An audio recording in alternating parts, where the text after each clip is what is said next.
وسهلا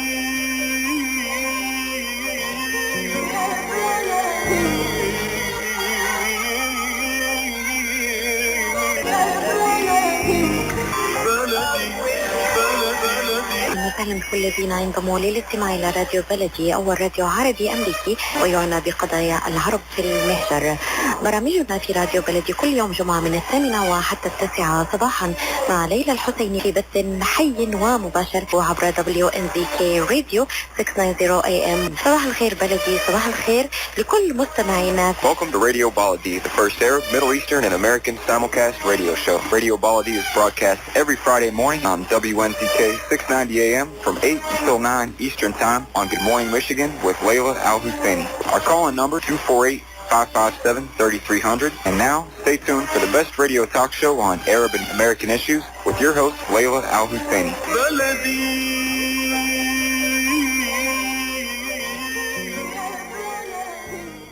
Good morning and welcome to Radio Baladi. I'm Ray Hanania here at WNZK AM 690 Radio. I'm sitting in to host Radio Baladi for Layla Al-Husseini, who is here every day, Monday through Friday. I write a weekly column on every Thursday for the Arab News at arabnews.com. And you could always check out my thoughts and writings there at arabnews.com. And I also publish my own writings and columns at the arabdailynews.com and also on my personal website, thedailyhookah.com. I support peace, justice for Palestinians, nonviolence, and a rejection of the Ikhris fanatics who are a cancer in our Arab culture. I also reject the identity of us being called Muslim or Christian and believe that the focus should be on both by identifying ourselves as Arab and Arab first. I'm an Arab, but our topic today is the reaction to President Obama's farewell speech and the upcoming presidency of Donald J. Trump. I have a little different view about Trump and what he's going to do for my priority, which is Palestine and the Middle East, but I know that there are other issues that other people have with him. And I also have a different view of Obama and what he has and hasn't done for our country. We have two guests that are going to be joining me this morning. I believe Dr. Sahar Khamis is an associate professor in the Department of Communication at the University of Maryland and an expert on Arab and Muslim media. She is a media communicator, public speaker, and human rights commissioner, as well as a radio talk show host. And also we have David Alexander Bullock, a graduate of Morehouse College who received a master's in philosophy from Wayne State University. He's an adjunct college professor at Michigan and Illinois and is past president of the Highland Park NAACP, past president of the Detroit chapter of Operation Rainbow Push, and State of Michigan coordinator. He's done a lot. I think we have Sahar and David on the line. Are you guys there? Yes. Good morning, Ray. Good morning, Sahar. David? Not yet. Okay, well, let's go with Sahar first. Dr. Khamis, thank you so much for joining. Do you mind if I just call you Sahar? Absolutely not. Absolutely not, Ray. Of course. Go ahead. Well, listen, tell me first, what's your reaction to Obama's farewell speech? And what do you think is going to happen under Trump? So let's start there. I mean, as Arabs, though, I know that, African Americans have a different view, gays have a different view, but as Arabs, what do you think is going to happen to us, and how did you feel about Obama? All right. Well, first of all, thank you for having me on the show today, and Happy New Year to you and to all the listeners of U.S. Arab Radio, which I'm also so proud to be part of as part of the team.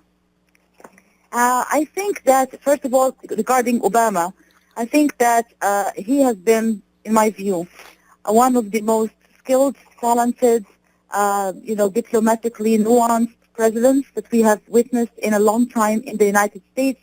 His farewell speech definitely has been very eloquent, very articulate, as expected of him. he was able to highlight a lot of his achievements in a very graceful way. He was not arrogant in terms of saying, I am the best and we did the best we can. He said, that here are some of the achievements I was able to make. Maybe the economic progress was not as much as hoped for, but yes, there was an improvement. It was not a failure, as Trump has been trying to depict it. Trump has been painting this very negative image of everything under Obama. Obamacare is a disaster. Everything Obama did was wrong. All his policies went astray. Nothing was achieved. It's a very gloomy and a very dark picture that is hard even for Obama's opponents to sometimes even swallow or digest. So Obama is like, here's a lot of the good things we have done.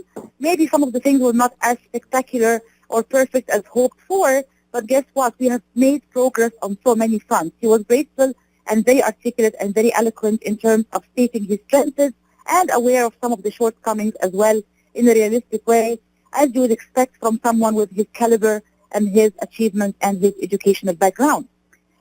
As for Trump, it is very hard for me to be optimistic, Ray. As much as I would like to be optimistic, it is very hard for me to really paint a rosy or optimistic picture about what is possibly coming or what is possibly laying ahead under someone like Trump. I don't think he does have what needs to be really a president of a country with the weight and size and influence of the United States. He lacks a lot of the diplomatic skills and political experience and nuance which is needed for this high-profile post. And I don't think what is waiting for us ahead under his administration would be positive at all. And now, Sahar, we have David Bullock on the line too. But before we go to David and welcome him, I agree with you, Sahar, when you say that President Obama is probably the most eloquent person we have ever had in the White House. My only problem is that I separate Arab and Palestinian issues from the bigger issues that Americans face. And I understand how Americans have looked at Obama as, really changing things in a good way for them. But in reality, as an Arab and a Palestinian, he hasn't done anything for us. He has not. I've looked at his record. I've looked at how many Palestinians have died while he was president compared to Bush. It's almost exactly the same. I've looked at the number of settlements that are in Israel. They've increased more under Obama than they did under Bush. I've looked at the land confiscations. More land has been confiscated under Obama than under Bush. Now, I'm not saying Obama's a bad guy, but I'm saying is that me feel good isn't what I want. What I want is somebody that's going to shake up the game board, throw everything out, and give me a chance to put the Arab perspective ahead. And I think Trump is going to do that at a great cost, but I think that's what we need. Let's welcome David Bullock and to the radio show this morning. David, you're on with Sahar, Khamis, and myself, Ray Hanania. Thank you for joining our show this morning. Well, thank you. Good morning to both of you and to the listeners. It's my pleasure to be on the show.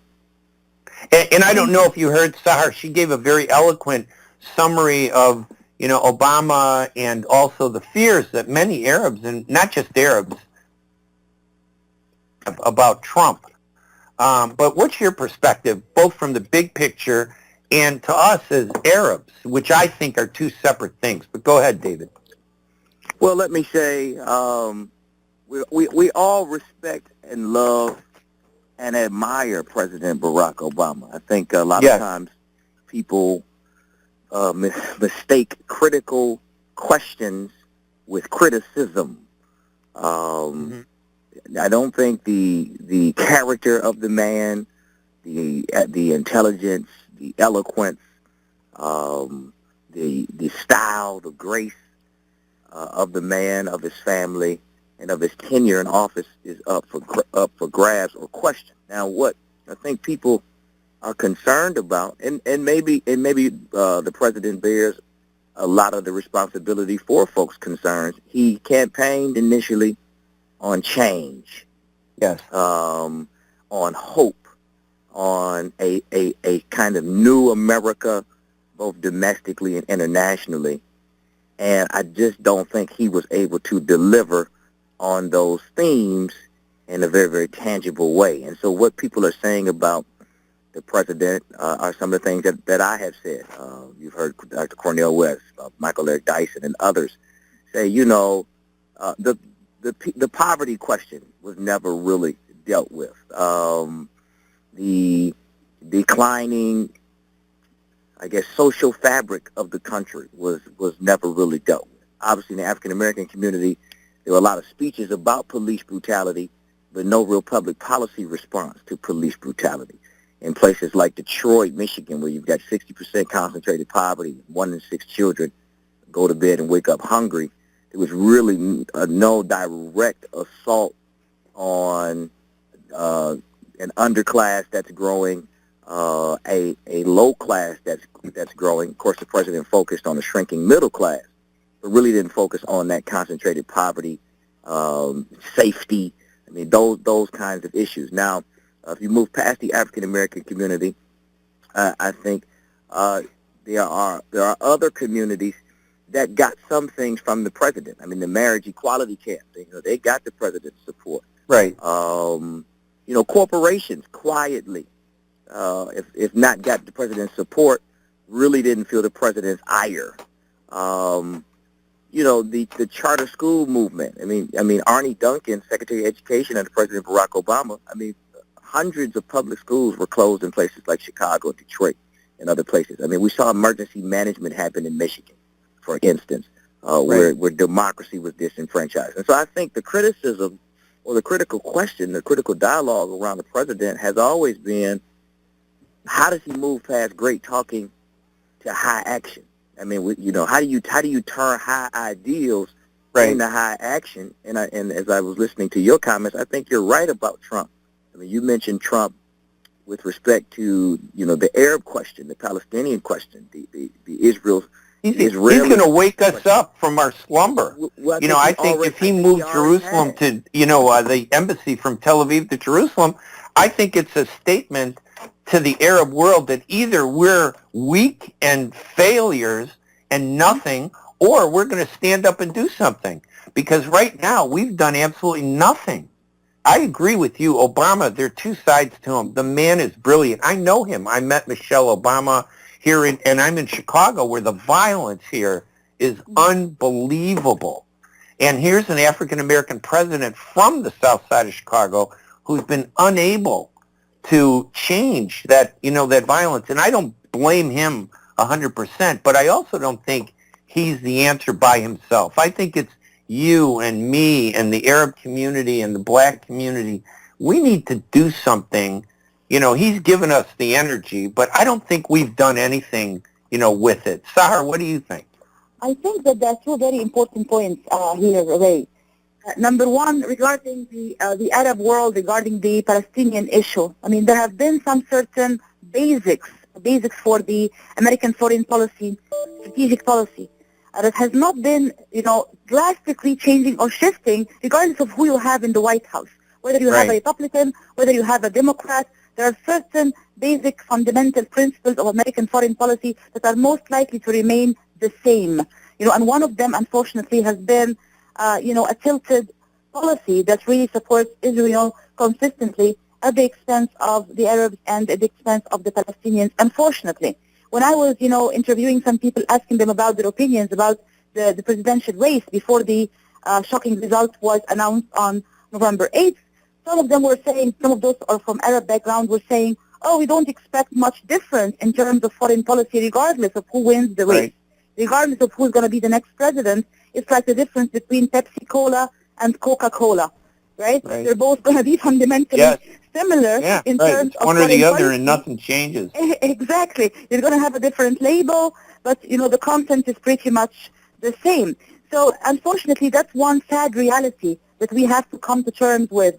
That's my first point. But my second point, Ray, is what makes you think that having someone like Donald Trump in office is going to be better for us as Arabs or for any other community for that matter. I think that, those who seek change by looking in the direction of Donald Trump would be pretty much like jumping from the frying pan into the fire. That's a good point. I'll tell you what, Al Gore made a great point when he brought up that anomaly of the frog in the boiling water. You know, we are Arabs and even African Americans. We're frogs in water that's been boiling, and we just get used to it. The level of what we are willing to accept continues to rise.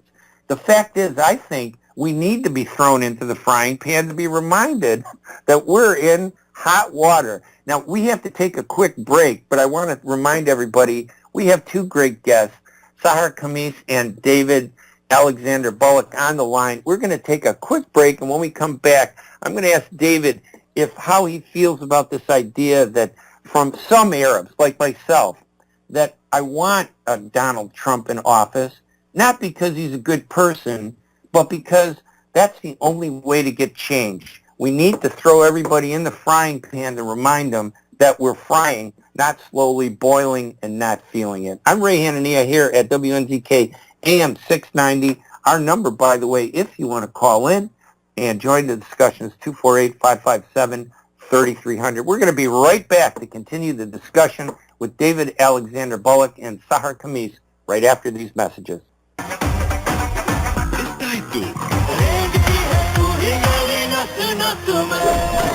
مع أقوى الأفلام مدبلجة. يمكنكم مشاهدة قناتي في ألوان في أفلام على ديش نتورك وعلى سلينك بلاتفورم. الدنيا مسرح كبير على زي أفلام، لذا عليك أن تصنع قصتك بنفسك. From India. زي ألوان ستبهركم بكل حصري وجديد. زي أفلام دخلت بيوت جميع عشاق بوليوود، وزي ألوان لونت عالم بوليوود.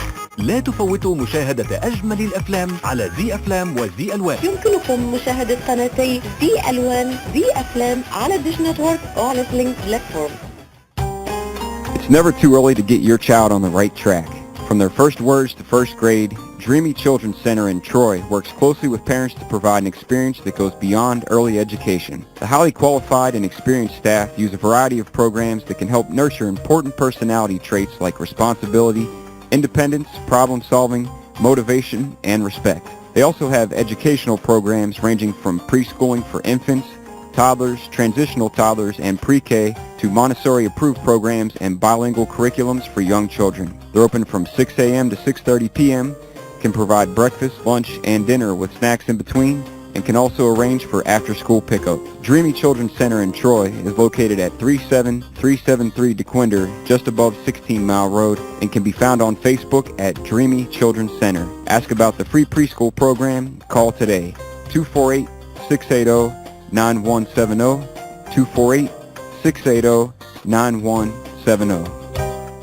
Metro Detroit Endocrinology. We have specialized physicians using state-of-the-art medical devices for diabetes, thyroid disorders, and weight management. Call for an appointment at 313-914-5580 or come in and visit us at our new location at 5250 Auto Club Drive in Dearborn. Every member of our staff is determined to ensure the best of care for each and every patient. We offer many services including bone density testing, thyroid ultrasound biopsy, simulation testing, and diabetic pump training on site. Our physicians will diagnose and treat hormone imbalances and problems by helping to restore the normal balance of hormones in the body. We'll find the best solutions for your individual needs, and the schedule is never too busy to give you the personal care you deserve. For an appointment or for more information, please call us at 313-914-5580 or visit Metro Detroit Endocrinology at our new location at 5250 Auto Club Drive in Dearborn.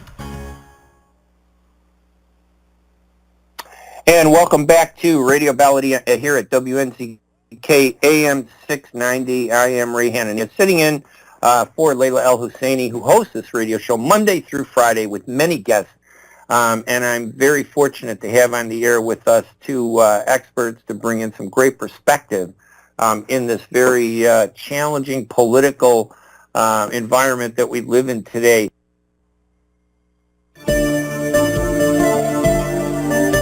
When you're looking for the best in optical care, Dr. Imad Nakash is your doctor to see. With years of experience and thousands of successful procedures performed, you can trust your eyes to Dr. Imad Nakash. See Dr. Imad Nakash and his professional staff for your eye care needs. There's 2 locations to serve you. In Hazel Park, call 248-336-3937, 248-336-3937.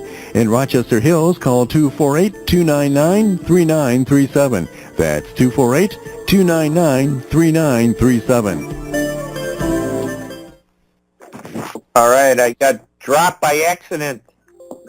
No problem. Hopefully I'm back on the air. And as I was saying, that this show will be podcast at thedailyhookah.com later today. We have two guests, Dr. Sahar Khamis and David Alexander Bullock. David, as I was trying to say, I got disconnected. I apologize. That before the break, are you surprised that there's some Arabs like me who are willing to embrace somebody like Trump?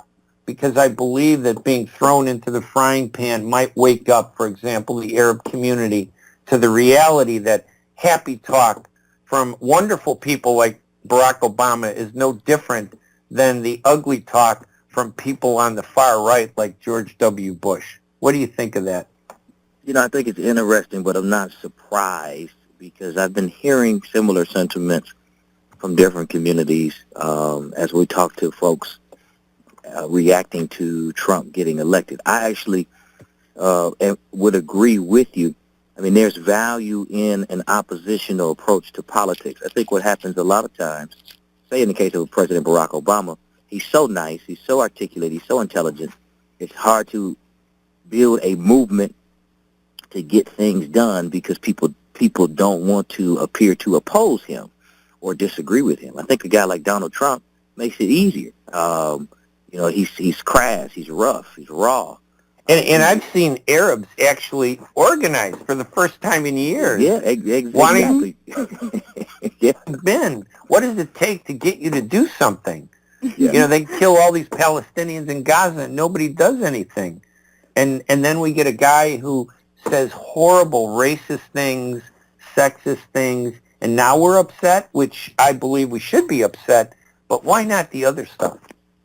Well, I think we have a politics of respect. I think part of what's amazing about the politics in this country is people just really want to be respected and feel good. I think Donald Trump has changed that. He's very disrespectful. He doesn't make people feel good. So when people don't feel good, when they feel disrespected, they want to do something. I think, unfortunately, the deeper issues may be too complex to motivate people. It may be hard for people to empathize with issues and incidents. But Donald Trump has become, and I think will become, a kind of lightning rod for a number of different movements, and he's a blessing and a curse. He will be great for people who want to organize, though. Sahar, do you think that Donald Trump really is racist and sexist? I mean, any more than any white American male in this country? I mean, we've watched him on TV for 30 years. I've never heard criticism of him being a racist or a sexist. He seemed, contentious and confrontational. He was a reality show businessman.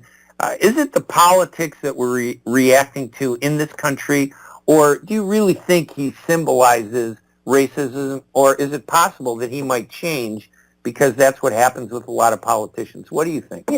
Some people were trying to say, he's not all that bad. That's just part of the rhetoric he was using as part of his campaign in order for him to get elected. Well, we have not been hearing anything different, after November 8th, after he knew that he's going to be the incoming president. We were hoping to see, some kind of positive change, maybe some of the policies that he said that were so shocking, like, banning all Muslims from entering the United States, or creating a registry for Muslims, or, transferring the embassy to Jerusalem. Some of these shocking things that he has said, some people were like, oh, no, this is gonna change, and he's gonna, turn away from some of these shocking things, and he's not all that bad, and he will change some of that stuff. I did not see any evidence to support this more optimistic, hopeful view. What I have been seeing is a more, conceited person who really thinks that he knows the best, not willing to listen to people around him. Some of the people that he surrounded himself with, unfortunately, are also, as you know, some of his picks have been very highly criticized for being on the very far right, being racist, having, difficult and questionable background and personal history. But have they, let me ask you a question. That's a good point, and let me ask you a question about those appointments. Didn't every Republican president appoint people on the far right who were fanatics? You know, I mean, when you look at, all the Republican leadership, even John McCain, I mean, I'm looking at him and I'm going, okay, no matter what Republican is in office, they were always going to embrace these far right fanatics. Well, we have How not is he seen different? that extent, of going that far in terms of appointing, people, on the very far end of the right spectrum. I mean, even when you talk about someone like Bush, I don't say you or the guest mentioned Bush. Bush, you cannot compare Bush to Trump. I mean, there was still a difference. Yes, he was a Republican. Yes, he had some hardline policies, but I mean, he is someone who also stood up and said, listen, we have a war on terror. We don't have a war on Islam. The majority of Muslims are, peaceful people who want to live a decent life and raise their families and children. And we understand that groups like Al-Qaeda do not represent the majority of Muslims. Take this and compare it to the rhetoric of someone like Donald Trump, who said, Islam hates us. Right. He did not say some Muslim radical, fanatical extremists hate us. He said Muslims, the 1.6 really billion. on the rhetoric? Because when I look at the Bush administration, he destroyed the Middle East. He created violence, and he created a platform for Al-Qaeda and ISIS. He created the basis by attacking Iraq for no reason. It had nothing to do with 9/11. This guy he killed more Muslims, and yet because his talk was better, should I accept that? That's the thing that I have a problem wrapping myself around. I perfectly understand your point. I perfectly understand that, that and I'm not criticizing you, words, by the way, or David. I respect both of you. I'm just, Yeah, but what would make you expect that under someone like Trump and his very far-right, racist picks and his, choices Here's what of I these people, expect. the things You are going will to be stand different. up and be upset. Not you personally, but the Arab community. Don't you agree that the Arab community has been lazy and we haven't done anything? Yes, Let's I agree with you completely on that point, Ray. This point I totally agree with, that, there has been some light at the end of the tunnel. The light is not coming from Trump or his picks, that's for sure, but the light is coming from the fact that indeed, for the very first time in a very long time, we are seeing communities being shaken and up. wouldn't we still be asleep? Let me ask David this, to get David into the conversation. Really, honestly, wouldn't we be sleeping through more destruction and racism? Racism hasn't changed because who the guy is, in the White House. If Hillary Clinton were president, wouldn't we be facing the same problems we've been facing for the past 20, 30 years? What do you think, David? Yeah, well, I think we would be facing the same problems. I think you're right. Racism is part of America, right? Racism happy talk doesn't change the fact that people look at me and call me black. They just call me the N-word with the word sand in front of it. Right. What's the difference, right? I mean, well, racism is something the country still struggles with. Whether Hillary Clinton or Donald Trump, ascended to the White House, we would still be dealing with race. I mean, remember when Barack Obama became president, we were supposed to be in a post-racial America. And even in his farewell address, he had to say that one of the biggest problems with American democracy was race and racism. But, that being said, I want to affirm your point. The change always comes from outside. I mean, as we move into celebrating Dr. Martin Luther King's birthday, I mean, we remember the civil rights movement. It wasn't JFK, it wasn't Robert Kennedy, it wasn't LBJ, as much as it was Bayard Rustin and Dr. King and many others who were a part of a movement that was in the streets, a movement that forced the federal government to change its policies and to try to solve a problem. So I think a Donald Trump figure may be the catalyst for that kind of grassroots outside movement that can actually help the federal government and America move forward. If you under Hillary Clinton, you may have had actually more apathy because people would have just assumed. We just assume everything's going to be good, right? Be all right. You got it. And I agree with you, and also Sahar has made some great points. We need to wake up, and you don't wake up with a happy, Barack Obama. I love listening to him, but I sit there and I'm so happy. Yeah, I get your point, Ray. I close my eyes. Go ahead, Sahar. I just want to say that it's really sad. It is sad and appalling that it takes getting someone like Yes. Donald Trump in the office in order for us to wake up and to be shaken and to unite and join hands. That is, I really, totally agree with you that's on that. the thing. It's like, oh my God, we have to go that far? Do we have to have someone like Donald Trump in office in order for us to wake up for the first time in a very, very long time and to start to face reality that we really, really cannot afford to be apathetic and to just sit I there think and it's do more nothing. of a reflection on the Arab American community than, for example, the African American community. I think Donald Trump represents a different challenge to African Americans because they've had more success in America than Arabs have. There are people that talk about all the discrimination against Muslims. They don't even talk about Arabs. The majority of Arabs in the United States are not Muslim, they're Christian. And I'm treated like a Muslim, discriminated against as a Muslim. They look at me and they don't care that I'm Christian. They think I'm a traitor because I'm a Christian Arab. So, listen, we have to take one more break. And as soon as we finish this break, I want to come back to this really lively conversation thanks to our two great guests, Sahar Khamis, who is an associate professor in the Department of Communication at the University of Maryland, and David Alexander Bullock, a Morehouse College graduate with a Master of Arts from Wayne State University in philosophy, and the past president, of the Highland Park NAACP and past president of the Detroit chapter of the Operation Rainbow Push. I'm Ray Hanania. We're going to take a quick break, and when we come back, we'll continue talking with Dr. Sahar Khamis and David Alexander Bullock. We'll be right back right after these messages. Ziyad brand. Quality products from our family to yours. Ziyad Brothers Importing offers the finest quality products, including brands like Sultan, Kraft, Nestle, Hook, Rico Picon, Donna, and many more. Ask your retailer to carry these fine products because you deserve the very best. For more information, visit our website at www.ziyad.com. That's www.ziyad.com. Ziyad, quality products from our family to yours. Car accident can change your life in an instant. As a result of a car accident, you may become unemployed. As a result of a car accident, you may need a lot of medical treatment. People think that insurance companies are on their side. Why? Because they're giving them one or two benefits. Are they giving them all the benefits they deserve? How would one know unless you consult with an attorney? Call the law offices of Jumana Kiruz at 248-557-3645. 248-557-3645. Life for Relief and Development is a nonprofit charity that has been providing humanitarian aid and development to people and communities regardless of race, color, religion, or cultural background for over 22 years. When disaster occurs here or around the world, Life rushes to provide food, medical aid, and shelter to those in need. Life also has development projects to provide medical relief, water purification, educational programs, relief for orphans, and much more. Your help and support can greatly improve these efforts.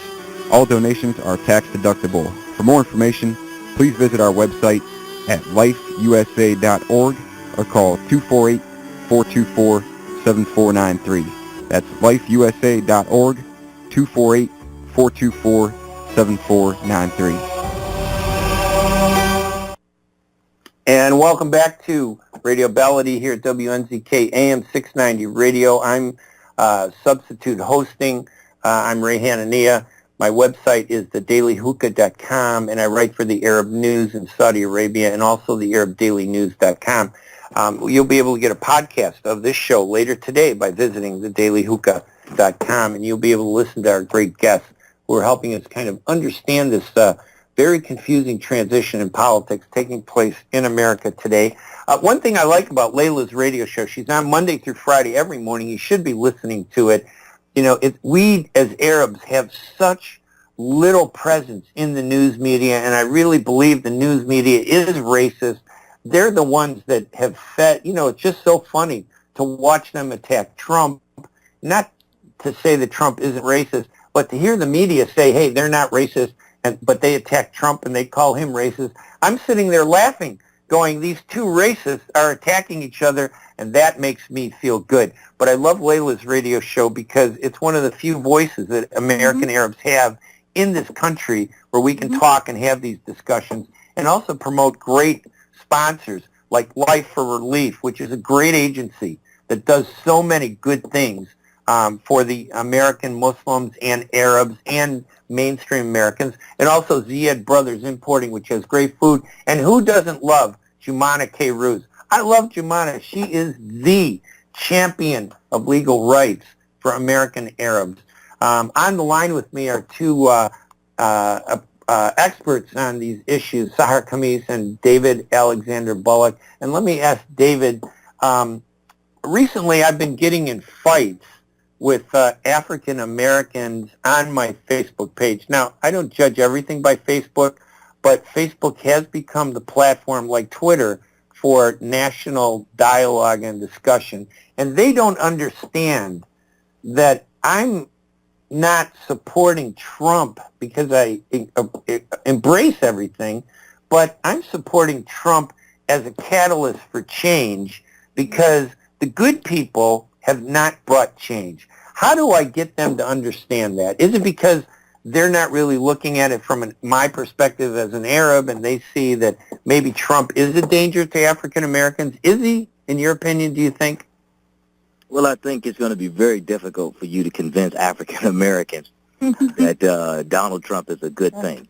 And while I agree with your point from an organizing perspective, I think the African American community is so sensitized to race, racism, racial prejudice in America, and Donald Trump has made some very interesting moves. I mean, you know, it's one thing to talk about his rhetoric, but let's talk about kind of his approach. You know, whenever you talk about law and order, and you have a guy like Jeff Sessions, who may become Attorney General, well then, you know, African Americans are going to say, you know, we don't like that move, we don't like this guy, and we don't like what law and order has meant as a public policy in the United States of America. You know, you got a Betsy DeVos that may be over education, which means public education is probably down the toilet. You know, and African American community is going to be very, very concerned about that. So I think so the price of, for me as an Arab wanting to see this type of equality, for me, the price is pretty steep for others, in other words.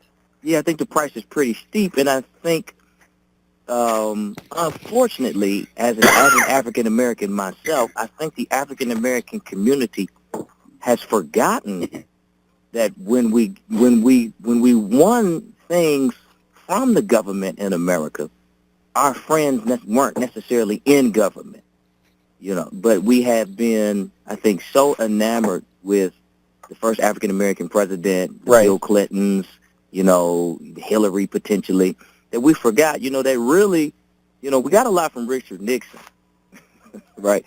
You know, LBJ did some things, but he only did those things because of the March on Washington. Personal political reasons, right? Yeah, you know what I mean? But there was a bombing in Alabama. 4 black girls got killed in 16th Street Baptist Church. You know, Medgar Evers got shot on his front lawn trying to register people to vote. I mean, so we were doing some things and facing opposition when we were winning.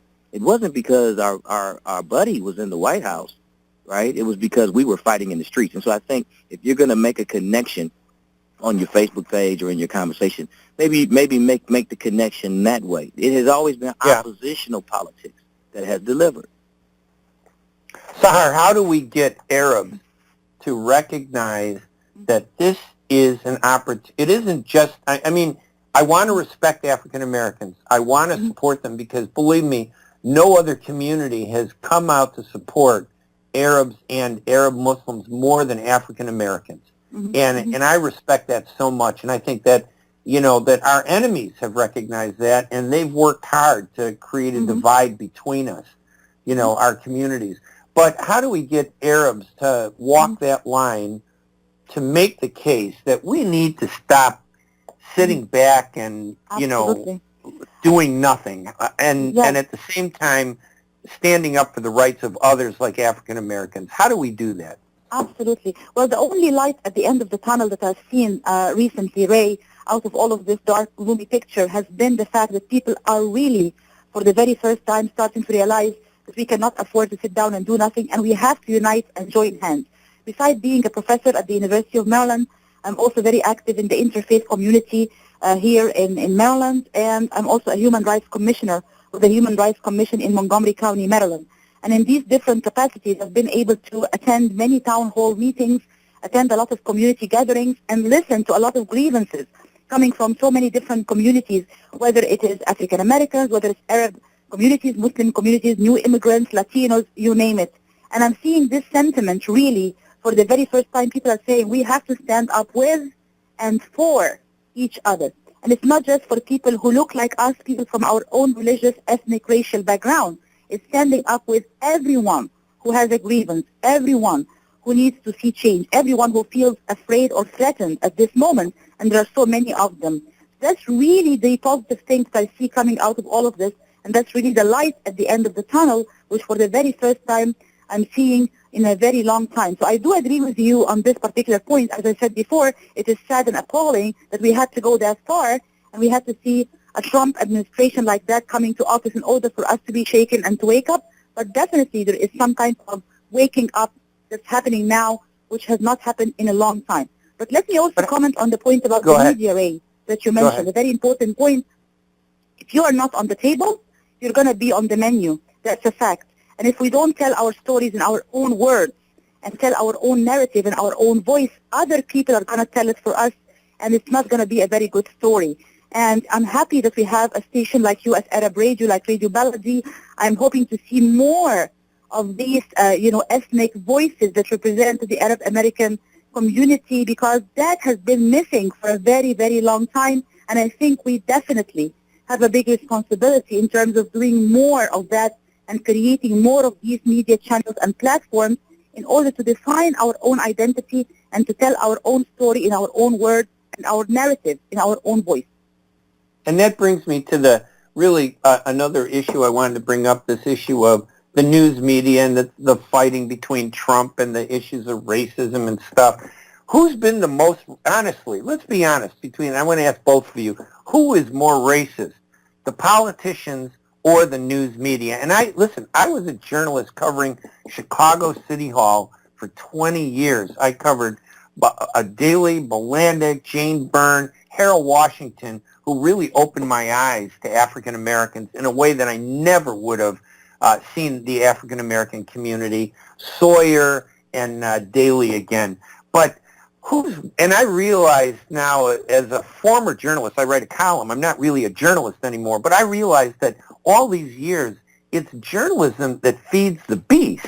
Isn't journalism our biggest enemy, that we need to change them, isn't journalism fueling the racism with stereotypes and biases? Specifically for me, it's about anti-Arab journalism, but, giving African Americans a place in journalism, is that enough to be equal? What do you think, David? I think you raise a powerful point. I mean, whether it's anti-Arab journalism or the negative African American images that we see on television all the time, Do you like that one show where I think it's called Blackish? As a African American, does that make you feel good? Self-deprecating humor. I don't really like Blackish. I'm going to be honest with you. No, I know. Listen, I want an Arab TV show called Everyone Loves Abdullah, but I don't think I need to make fun of myself as an Arab to have a successful, funny TV show. But Hollywood won't put us on because they know that will change the dynamics of this country. Yeah, so I think you're hitting on something very profound. Harold Cruz in Crisis of the Negro Intellectual talks about the importance of cultural democracy. Right, and so you have the political apparatus of the democracy, but you also have the culture. And Dr. Cornel West is really, really key on this in terms of images and artifacts and ways of being and ways of thinking. The media is so powerful, and mainstream media has an agenda. We know that, and that agenda is often anti-minority communities, and so we must confront that. But I don't think you have to pick the heavyweight champion of racism. I think actually corporate media works in partnership with corporate interests and then controls government. And so we have to assault them all, I think we do ourselves a disservice if we try to pick, who's the worst actor. We got to deal with all the bad actors. I get it. What do you think, Sahar? I think the media for a long time has adopted a principle called when it bleeds, it leads. Yes, there has we been sell tragedy. We do not sell hope. Exactly. Unfortunately, there has been, whenever there is conflict, whenever there is war, whenever there is bloodshed, people are angry and violent and aggressive. It makes the headlines.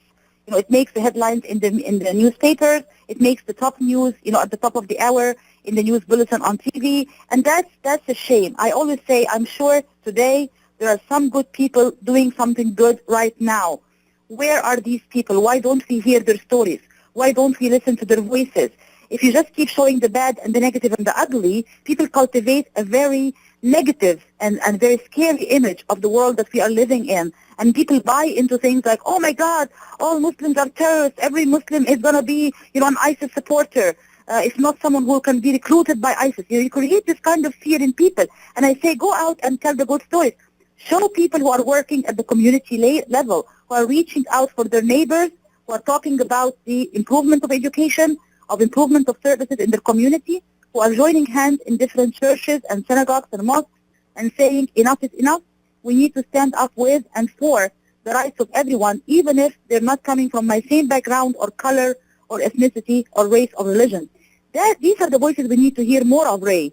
And that's why I'm so passionate about the idea of having more media platforms like US Arab Radio and Radio Baladi. We need to see funding going into these initiatives so we don't see these initiatives dying or withering or going away. We need them to stand and to grow. I agree with you. I agree with you. Sahar, we got one more break we have to take. I mean, it's the downside of, having the ability to speak to the world. We got to pay the bills. So let me just take this quick break here. Our last one, and I'll ask both our guests, Sahar Khamis and David Alexander Bullock, to kind of think about what their final message might be during the last 10 minutes of the show. Because I've been leading the topics, but maybe there's something that both of you want to bring out that I haven't touched on. I'd like you to talk about that, something, if you want to promote something that you're doing, a website where people can get more information.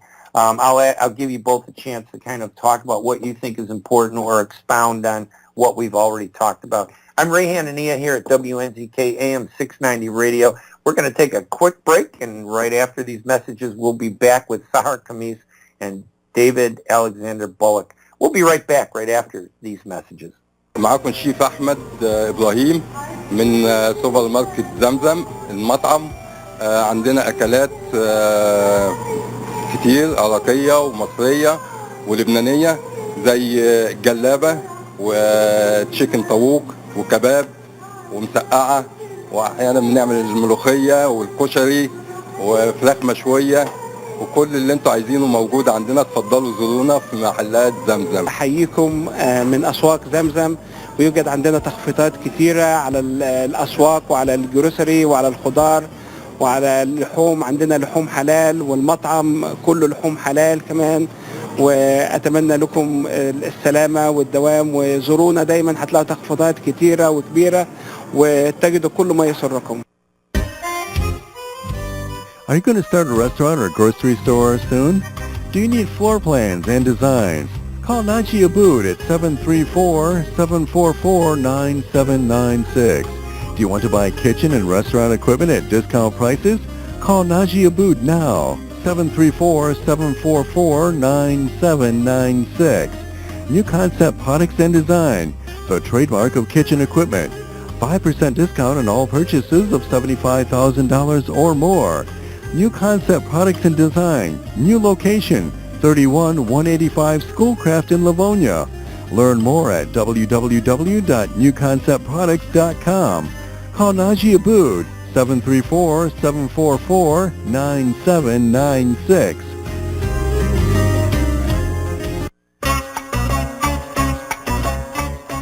قشات ميديترينيان ماركت بإدارة سهر قشات وأولاده يرحبون بالجالية العربية والكلدانية. جميع أنواع المواد الغذائية، البان طازجة، الكرزات والبهارات الطازجة. داخل الأسواق مطعم ميديترينيان شيش كباب يقدم يوميا جميع أنواع الكباب، المقبلات العربية العراقية وصواني الكامبو المميزة. تفتح الأسواق من 8 إلى 9 مساء من الاثنين وحتى السبت، ومن 8 صباحا إلى 9 مساء يوم الأحد. تقع الأسواق على 32839 نورث ويسترن هايواي في مدينة فارمينغتون هيلز. لحوم حلال للجالية الإسلامية. لطلباتكم من المطعم كول 248-538-7855.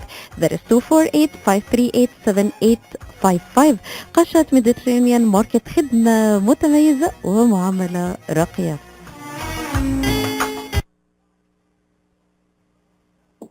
And welcome back to Radio Bellady. I'm Ray Hanania here at WNZK AM 690 Radio here at U.S. Arab Radio. Hosted by and organized by Layla El Husseini. She's on every Monday through Friday at 8 o'clock Eastern Standard Time in Detroit, broadcasting through that whole region. And, of course, you can always listen online to all the great discussion every day and every morning. The only radio show that's on 5 days a week, mornings, Monday through Friday.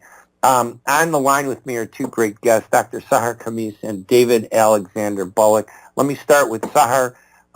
Any other issues or thoughts you wanted to bring up about this discussion?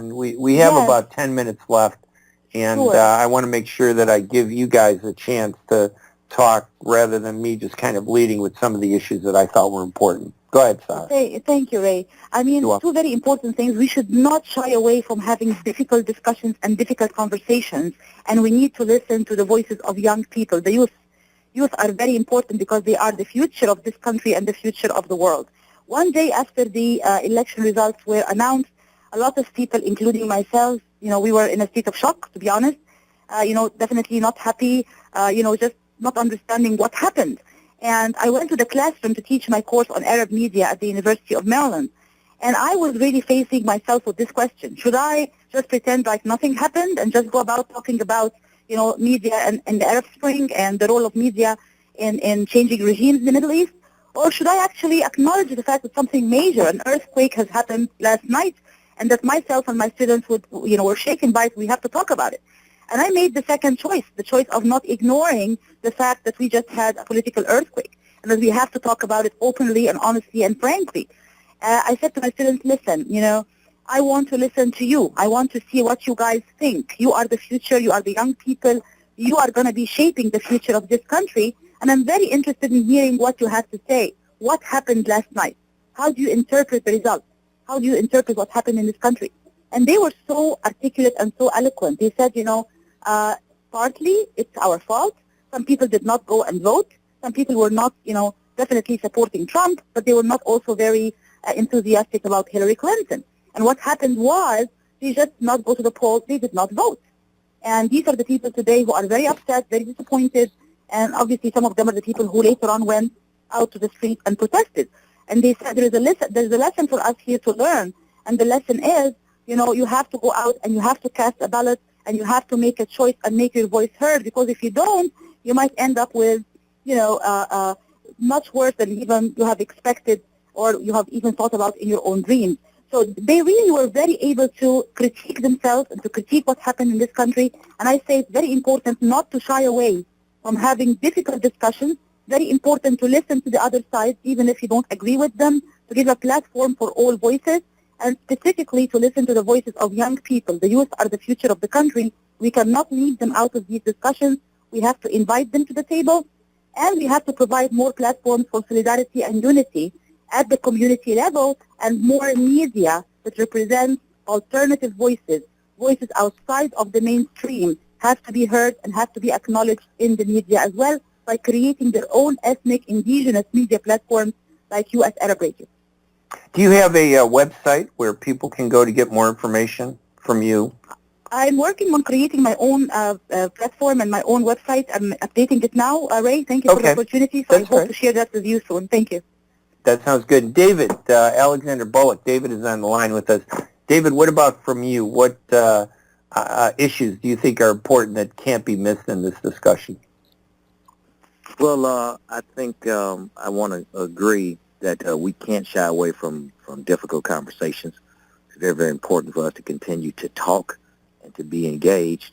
I think what also needs to be underscored is that whatever Donald Trump does or doesn't do, will be contingent upon what we don't or what we do, and we must not back down. We've got to amplify, we've got to organize, and we've got to move forward and push the agenda.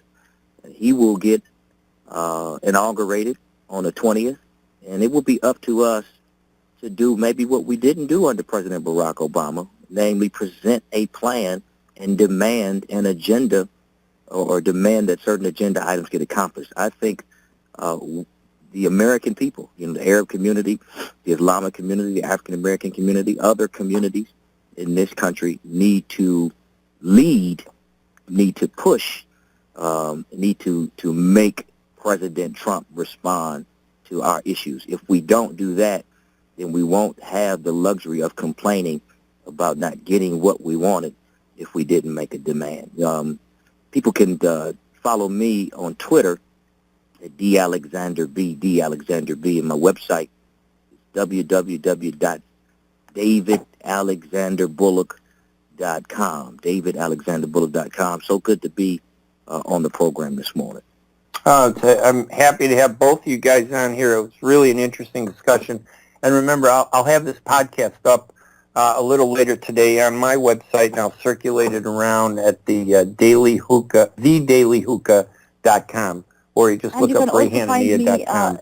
You can also find me, Ray, on Twitter as well, at Khamis. So I'm also, on social media, Facebook, Twitter, under my name, Sahar Khamis, and Twitter at Khamis. All right. Listen, I want to first thank both of our guests for taking the time to join us this morning, Dr. Sahar Khamis and also David Alexander Bullock. David, Sahar, thank you guys so much for taking the time to spend, this morning with us and kind of hash out what an issue that really deserved 5 hours of discussion. We should have a whole conference just on this topic, Thank you so much, Ray. Thank you for hour. having us. And it was a very interesting, very lively, very engaging discussion. Thank you so much for having us. Oh, absolutely. Thank you, Sahar. You too, David. I appreciate you coming on board. Thank you. All right. We'll talk to you later. Remember, everybody, we will have this podcast up online. You can go to thedailyhookah.com. You can get that because it was a Sahar Khamis and David Alexander Bullock. We really got into a really good discussion. There are really two different areas of concern. One is the mainstream concern, and one is the Arab American concern. As much as I always talk about how I'm Christian and I push the fact that I'm Christian, it's not that I want Christians to be separate from Muslims.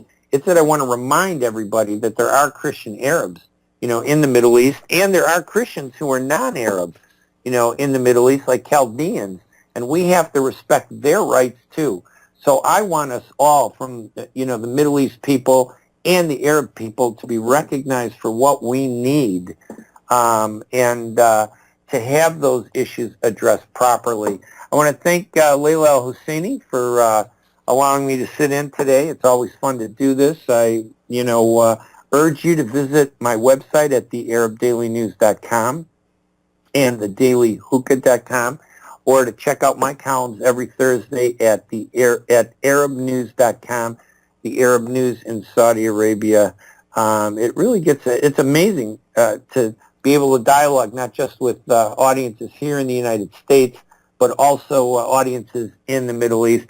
I'm Ray Hanania. I just want to also thank Mike. I think we're down to the last few minutes, so I just want to thank him for doing producing the show and doing all the work here at WNZK AM 690, and just say thank you, and we will talk to you guys later. Have a great week, everybody. Remember to tune in to Layla's show Monday morning at 8 o'clock right here at WNZK AM 690. Have a great weekend. Bye-bye.